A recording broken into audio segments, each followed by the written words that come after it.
अंदर खाते कोई मुज़ाकरात नहीं चल गंडापुर साहब ने माना था गंडापुर साहब is the chief executive of a province. उनके तो तमाम लोगों के साथ रब्ता रहता है। उन्होंने तो सिक्योरिटी की मीटिंग्स में बैठना होता है। गौर खान साहब जिस मीटिंग में गए थे वो मीटिंग भी सिक्योरिटी की मीटिंग थी। इससे ज़्यादा I don't want to comment जी। मेरा ख्याल है कि वो फिर वो जो जराए हैं जहाँ से अभी खबर चलाई जा रही है फिर मेरे से चढ़ जाएंगे। आमिर रज़ा साहब, आपने तीन सफ़ात की आपने TORs दिए। क्या आपने कमेटी को एतमाद में नहीं लिया गया था आपकी तरफ से कि उसके बाद भी मुतालिबात होंगे, ये शराइत है, या कि सिर्फ यही मुतालिबात थे और वो सही कह रही है कि आप उससे पीछे हटे? सर किमें दसी जुबानी बताएं तो उन्हें यकीन नहीं आता, तहरीरी तौर पर बताएं तो उन्हें यकीन नहीं आता। वो हमारे पंजाबी में एक है ना, वो कहते हैं आटा गूंदा हिल्दी क्यों है, तो वही मसला है भाई जनाब हम तुझे ये नहीं पाया, तुझे ये नहीं पाया। भाई हमारी मर्जी, हम जो डालें हम ना डालें, हमने आपको खेलने के लिए कोई चीज़ नहीं दी। मैं फिर भी उस ओथ का पास रख रहा हूँ जिसके तहत मैं अंदर की चीज़ बाहर नहीं बयान कर सकता, वगरना अगर मैं बाहर बयान कर दूँ उस मीटिंग की तो परेशानी है।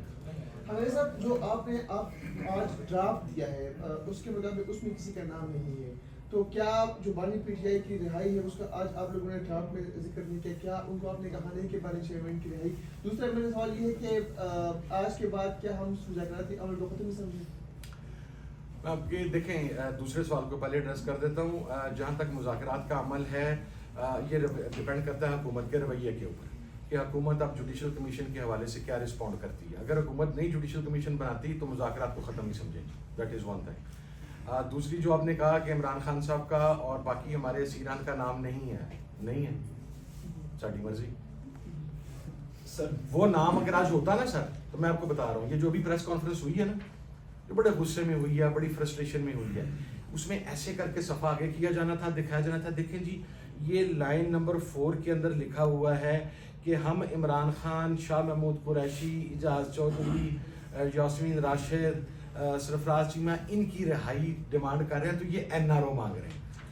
वो NRO हम मांग नहीं रहे तो हम लिख के क्यों दें? जहाँ तक जब बात है पॉलिटिकल सीरान की रिहाई की बात आएगी तो सबसे पहला नाम इमरान खान है। वो पाकिस्तान का सबसे बड़ा सियासी कैदी है, उसके ऊपर कोई दूसरी राय नहीं है। सर हुकूमत की जानिब से आज जो प्रेस कॉन्फ्रेंस हुई है मुज़ाकरात की तीसरे दौर के बाद, उससे अंदाज़ा ये होता है कि वो जुडिशल कमीशन बनाने के हवाले से कोई संजीदा नज़र नहीं आ रही।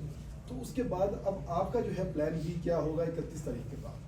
सर हमारा B भी है, C भी है, D भी है, उसके ऊपर बड़ी वर्किंग चल रही है, उसके ऊपर बड़ी डिस्कशन हो रही है। नहीं बना दे ना बना दे। मैं तो कल भी कहा था, मुझे किसी साथी ने पूछा कि जी वो ख्वाजा आसफ साहब कह रहे हैं मुज़ाकरात खत्म कर दो। मैं क्यों कह रहे हैं? Is part of the government, is defence minister, जाके अपनी गवर्नमेंट को खत्म कर दे। सर जब आपको पता था कि हुकूमत के पास इख्तियार नहीं है इमरान खान से मुलाकात करने का, भी तो आप मुज़ाकरात के लिए बैठे क्यों थे, या आप सिर्फ हुकूमत को चेक कर रहे थे? नहीं, ये गलती भी नहीं हुई थी। गलती क्यों हो गई? 9 माह से तो ये बयानिया था ना कि हम मुज़ाकरात की टेबल पे बैठते क्यों नहीं। ये एक बयानिया बनाया गया, हम बात नहीं करना चाहते। फिर इशारतन कनायतन कमेटी के चंद मेंबरान की तरफ से ये कहा गया कि दूसरी साइड पावर कॉरिडोर्स को भी ऑन बोर्ड कर दिया गया। असी आखा चलो ठीक है तुसी कर ले थे, और अगर आपके पास इख्तियार आ गया है तो अब आपका इख्तियार सामने आ जाएगा, तो वो इख्तियार आपके सामने है। अब कम से कम हमें ये कोई नहीं कह सकेगा कि आपने सियासी लोगों को, आपने हुकूमत को मौका नहीं दिया। हमारी तरफ से पूरा मौका दिया गया और इससे जायज़ मुतालबात किसी भी जगह पर पेश नहीं किए जा सकते। To start with, thank you sir, thank you. देखिए मैं तो पार्लियामेंट हाउस के कॉन्स्टिट्यूशन रूम यानी कमेटी रूम नंबर 5 के बाहर मौजूद हूँ। पाकिस्तान तहरीक इंसाफ यानी अपोजिशन और हुकूमत के दरमियान मुज़ाकरात का तीसरा दौर जो है वो इस वक्त जारी है, बाकायदा आगाज़ हो चुका है। पाकिस्तान तहरीक इंसाफ की जानिब से वज़ीर आला खैबर पख्तूनख्वा अली अमीन गंडापुर, असद कैसर, उमर अयूब समेत दीगर जो है वो इस मुज़ाकरात के तीसरे दौर में यहाँ पर मौजूद है। जबकि हुकूमत की तरफ से राजा परवेज़ अशरफ, इसके अलावा मुत्तहिदा क़ौमी उम्मन के फ़ारूक सत्तार, इजाज़ुल हक और दीगर जो है वो इस वक्त कमेटी नंबर 5 में मौजूद है। पाकिस्तान पाकिस्तान तहरीक इंसाफ की जानब से उमर अयूब ने जो है वो जो मुज़ाकराती ड्राफ्ट है वो तैयार किया है। स्पीकर कौमी असम्बली को ड्राफ्ट जो है वो दिखाया गया पाकिस्तान तहरीक इंसाफ की जानब से, उस पर दस्तखत भी किए गए और ड्राफ्ट में 2 ही मुतालबात जो है वो शामिल है, यानी 26 नवंबर और 9 मई के वाक़यात पर जुडिशल कमीशन और बानी चेयरमैन पाकिस्तान तहरीक इंसाफ समेत जो असीरान है उनकी रिहाई। इस वक्त भी 2 नुकाती ड्राफ्ट है उस पर तफसीली बातचीत जो है वो की जा रही है। हुकूमती और अपोजिशन रहनुमा जो है वो इस वक्त कमेटी रूम नंबर 5 में जो है वो मौजूद है। 11 बजे का टाइम दिया गया था, लेकिन एक्सैक्ट 12 बजे जो है मुज़ाकरात का तीसरा दौर जो है वो शुरू हो चुका है। वो इस वक्त भी पाकिस्तान तहरीक इंसाफ के जो 2 नुकाती ड्राफ्ट है उस पर तफसीली बातचीत जो है वो की जा रही है। ये मुज़ाकराती अमल का तीसरा दौर है और पाकिस्तान तहरीक इंसाफ ने 31 जनवरी तक का जो डेडलाइन है वो दे रखा है कि अगर 31 जनवरी तक मुज़ाकरात कामयाब नहीं होते तो उसके बाद पाकिस्तान तहरीक इंसाफ जो है वो एहतजाजी पॉलिटिक्स की तरफ एक दफ़ा फिर से जो है वो आएंगे। तो आज जो तीसरा दौर है वो यही बताया जा रहा है कि जो पाकिस्तान तहरीक इंसाफ के मुतालबात है उनको तफसीली तौर पर जो है वो सुना जाएगा और उसके बाद ही हुकूमत की तरफ से कोई अहमद जो है वो तय किया जाएगा। जी देखिए, मैं इस वक्त कॉन्स्टिट्यूशन रूम नंबर 5 यानी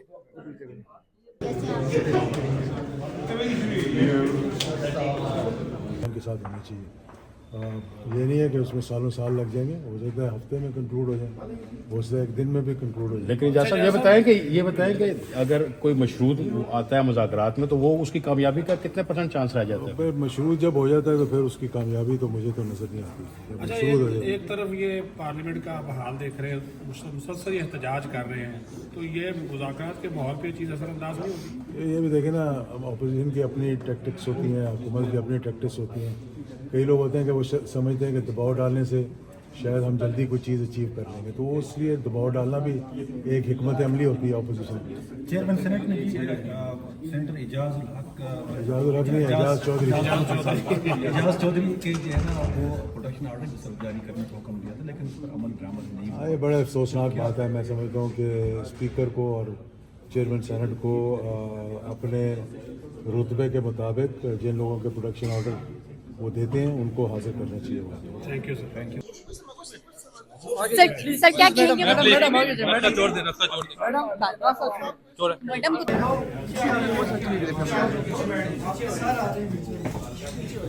सर अब आपके गो हेड पे जब आप करते हैं।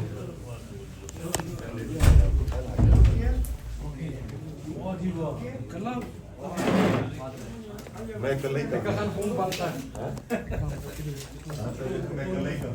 वो कह रहे हैं सजाद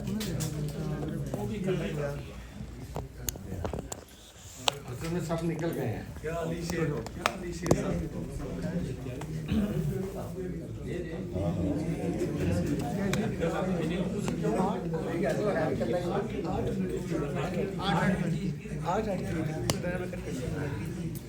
अकाउंट में भेजी, मेरे अकाउंट में भेजना, ये याद रखिए।